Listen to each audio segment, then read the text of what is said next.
जय श्री कृष्णा। राधे राधे। बैसाख मास का 13वां अध्याय। यह कथा सुनकर राजा ने श्रुति देव से प्रश्न किया कि हे ब्राह्मण, बैसाख में छत्र दान करने का क्या महत्व है? कृपा करके विस्तार पूर्वक बताइए। राजा के इस प्रश्न पर श्रुति देव जी कहने लगे कि जो कोई धर्मात्मा बैसाख मास में व्याकुल महात्मा को छत्र दान करता है, उनको अनंत फल मिलता है। मैं एक प्राचीन इतिहास कहता हूँ, सुनो। सतयुग में हेमकांत नाम का बांग्लादेश का राजा था और राजा केशकेतु का पुत्र था।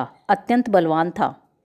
वह राजा एक समय शिकार खेलने वन में गया और वहाँ पर अनेक मृग और शुकरों को मारता हुआ दोपहर में बहुत थक गया तो मुनियों के आश्रम में पहुँचा। उस समय क्षतिर्ज नामक ऋषि ध्यान लगाते हुए समाधि अवस्था में बैठे हुए थे। उनको यह भी मालूम न हुआ कि आश्रम में कौन आया है। वह निश्चिंत बैठे रहे और आए हुए राजा का कुछ भी सम्मान नहीं किया।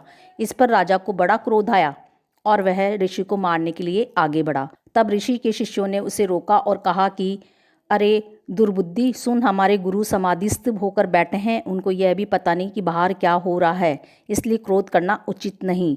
तब राजा क्रोधित होकर कहने लगा कि हे ब्राह्मण, मैं थक गया हूँ और तुमने मेरा अतिथि सत्कार तक नहीं किया। तब शिष्यों ने कहा कि हम तो गुरु के अधीन हैं, बिना गुरु की आज्ञा के कुछ भी नहीं कर सकते।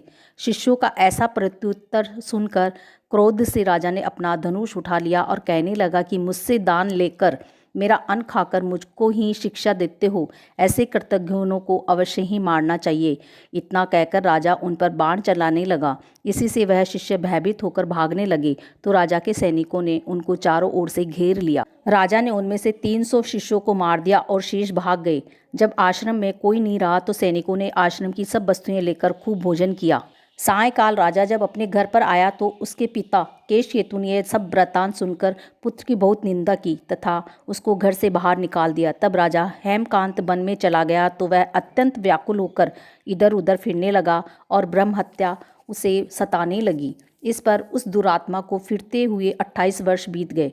तब एक दिन त्रित नाम के ऋषि वैशाख मास में तीर्थ यात्रा करते हुए उस वन में आए और धूप से व्याकुल होकर मूर्छा खाकर पृथ्वी पर गिर पड़े। देव योग से हेमकांत ने ऋषि को मूर्छा खाकर गिरते हुए देख लिया और उसके मन में बड़ी दया उत्पन्न हुई। उसने ढाक के पत्तों की एक छतरी बनाकर मुनि के सिर पर लगाई और अलेंबू का जल पिलाया। इस उपचार के करने से मुनि मूर्छा से निवृत्त हुए तथा इंद्रियों में कुछ चैतन्यता आ जाने से शनै शनै गांव में पहुँचे। इस पुण्य के प्रभाव से उनकी 300 ब्रह्म हत्याएं क्षण भर में दूर हो गई। तब हेमकांत को बड़ा विस्मय हुआ। उसके द्वारा इतने प्राणियों को इतना कष्ट देने पर भी उसकी ब्रह्म हत्याएं कैसे दूर हो गई? किसने दूर कर दी? कहाँ गई? और इसका क्या कारण है? जब वह सोच ही रहा था तो उसकी मृत्यु निकट आ गई और उसके संग्रहणी रोग लग गया। जब उसके प्राण निकलने लगे तो उसको 3 बड़े बड़े भयंकर यमदूत दिखाई पड़े और वह हेमकांत को डराने लगे।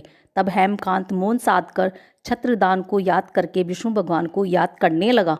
भगवान ने उसी समय अपने मंत्री विश्वक्सेन को आज्ञा दी कि यमदूतों को रोको और वैशाख मास में छत्रदान करने वाले हेमकांत की रक्षा करो।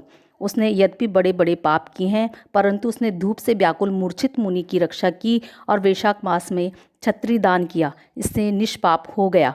जय श्री कृष्णा। राधे राधे।